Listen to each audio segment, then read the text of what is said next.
नमस्कार, मैं राहुल कठेरिया। नीट का पेपर लीक हो गया है, यानी कि नीट के 23 लाख से अधिक बच्चों के भविष्य के साथ खिलवाड़ हुआ है। इस बार नीट में 23 लाख से अधिक परीक्षार्थी पेपर देने के लिए बैठे थे। सोचिए उन बच्चों पर क्या बीत रही होगी और उन बच्चों के साथ साथ उनके माता पिता पर क्या बीत रही होगी। जो बच्चा दिन रात मेहनत करता है और मेहनत करने के बाद जब वो पेपर देकर घर लौटता है और सुनने में आता है कि जिस जिस पेपर को वो देकर लौटा है उसका पेपर लीक हो गया है, तो उस पर क्या बीत रही होगी। सीधे सीधे बच्चों का भविष्य है जो अंधकार में है। इस जो नीट का पेपर लीक हुआ है और वो भी लोकसभा के 2024 के तीसरे चरण की वोटिंग से ठीक एक दिन पहले। इस मामले को लेकर राष्ट्रीय परीक्षा एजेंसी ने स्पष्टीकरण दिया है और ये कहा है कि इस प्रकार की अफवाहों पर बच्चे ध्यान न दें और आगामी परीक्षाओं की तैयारी करें। अरे शर्म आनी चाहिए राष्ट्रीय परीक्षा एजेंसी जैसे इनमें जो अधिकारी बैठे हैं, अभी भी अफवाह बोल रहे हैं।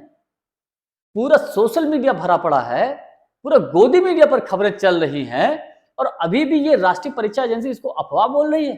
अरे शर्म आनी चाहिए आप लोगों को, इन जो अधिकारी इस प्रकार के बैठे हुए एक परीक्षा तो ढंग से करा नहीं पाते हैं। मोदी सरकार, भारतीय जनता पार्टी के नेता बड़े बड़े वादे करते हैं, बड़ी बड़ी बातें करते हैं, लेकिन ये बच्चों के भविष्य के साथ जो खिलवाड़ हो रहा है, ये खिलवाड़ होने से क्यों नहीं रोक पा रहे हैं। बड़ी बड़ी बातें करने से, बड़े बड़े वादे करने से कुछ नहीं होता है। देश की जनता को भी समझना होगा कि आपको क्या चाहिए। बच्चों का भविष्य चाहिए या बच्चों का भविष्य बर्बाद होते हुए आप देखना चाहते हो।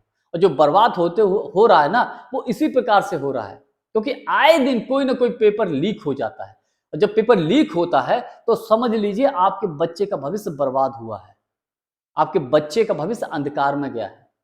भारतीय जनता पार्टी ने पेपर लीक के मामले को लेकर मुझे नहीं लगता कि शायद अपने मैनिफेस्टो में कोई घोषणा की हो कि हम बहुत सख्त कार्रवाई करेंगे, मुझे नहीं लग रहा है।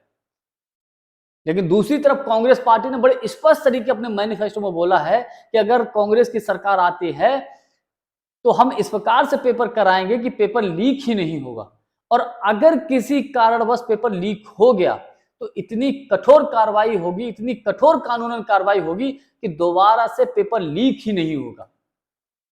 इस मामले को लेकर विपक्ष के तमाम नेताओं ने मोदी सरकार को घेरा है और इसमें कोई दो राय नहीं। नीट के 23 लाख से अधिक बच्चों के भविष्य के साथ खिलवाड़ हुआ है और जो व्यक्ति या जो लोग इसमें दोषी हैं उनके खिलाफ सख्त से सख्त कार्रवाई होनी चाहिए। आज के लिए बस इतना ही। बहुत बहुत धन्यवाद। नमस्कार।